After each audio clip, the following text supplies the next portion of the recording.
All right, let's just say it. The honeymoon period for generative AI is over. The big question for businesses isn't if it works anymore, it's about how to make it pay off. We've officially moved past the hype and into the hard numbers, and it looks like 2025 is going to be the year we all see the receipts. And this one sentence from Google Cloud's latest report, this is pretty much our North Star for today. It's a bold statement, right? It says 2024 was the proof, and 2025 is all about scaling up. So the question is, does the report's own data actually back that claim up? Let's find out. I mean, building on success sounds great, but what does it actually mean in the real world? How does a company go from, a couple of cool experiments to a full-blown strategy that actually moves the needle? That's the core question we're going to tackle by digging into this report. Okay, so the first part of the answer comes down to a really big shift in the tech itself. We're moving way beyond simple chatbots and into something much, much more powerful, the AI agent. This is the thing that's unlocking the next level of AI, taking it from just helping out to actually getting things done. Now, let's be super clear here. This is not your basic chatbot. The keywords to focus on are roles and objectives. AI agents are specialists. They're designed to actually plan and execute tasks all on their own. The best way to think about them, they're like autonomous AI employees working under our guidance to hit a specific goal. And this is the exact roadmap companies are on. Most of us started out at level 1 with simple chatbots for finding info, but that jump to building on success happens when you get to level 2, creating dedicated agents for things like customer service, and then the big one, level 3, where you have multiple agents working together on complex stuff. This is literally the evolution happening right now. And check this out. This isn't some niche trend for a couple of Silicon Valley giants. This number is huge, 52%. More than half of all organizations using Gen AI have already deployed these agents. I mean, the speed of adoption here, from just an idea to a mainstream tool, is honestly kind of mind-blowing. And here's where you can really see the gap between the leaders and everyone else just getting wider. The data shows that while a decent 39% of all companies have deployed more than 10 agents, a whopping 82% of the early adopters have. That's the massive head start you get when you jump in early and go big.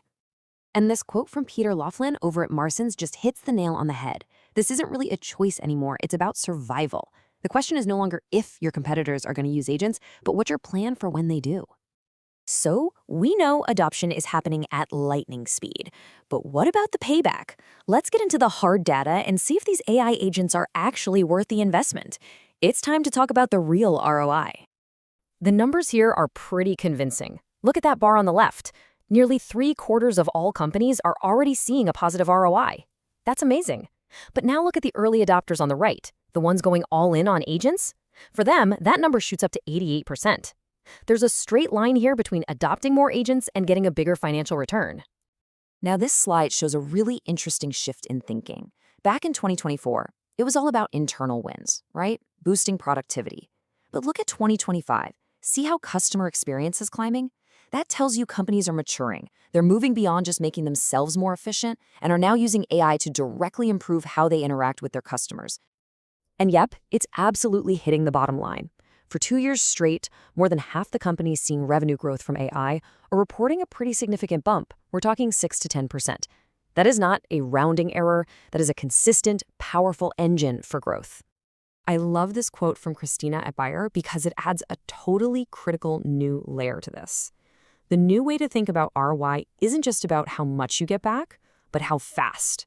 A quick return proves the concept, which justifies more investment, which accelerates the whole thing.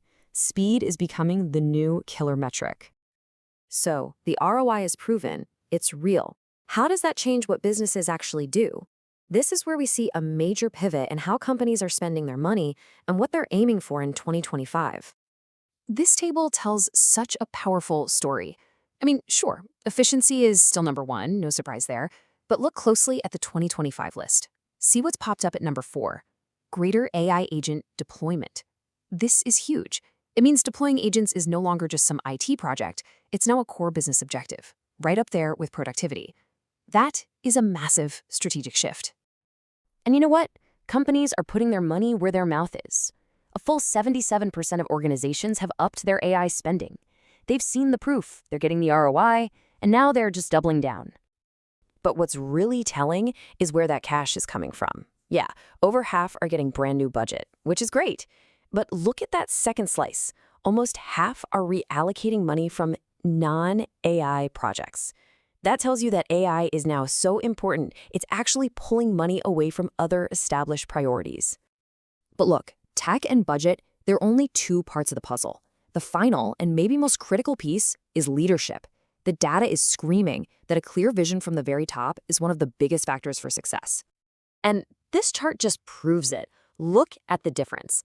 Organizations with that C-suite backing are way more likely to see a positive ROI. 78% of them do. So leadership isn't just about giving pep talks. The data shows it's directly tied to financial returns. Okay, so we've seen the proof, we've seen the ROI, and we've seen how strategies are changing. So what does this all mean for you? Let's boil everything we've just learned down into a simple, actionable blueprint. Honestly, this is basically the playbook that the early adopters used. It starts with finding those champions in the executive suite. Then you use them to go after the biggest, easiest wins first. You show that value, you get a dedicated budget, and from there, it's all about giving the agents the tools they need, building it on a foundation of trust and data governance, and bringing your people along for the ride. That's the path. And that really brings us to the bottom line here. The data is crystal clear. AI agents are shifting from a nice-to-have novelty to an absolute competitive necessity. The whole proof of concept phase is in the rearview mirror, so the only question left for all of us is, how fast can you adapt?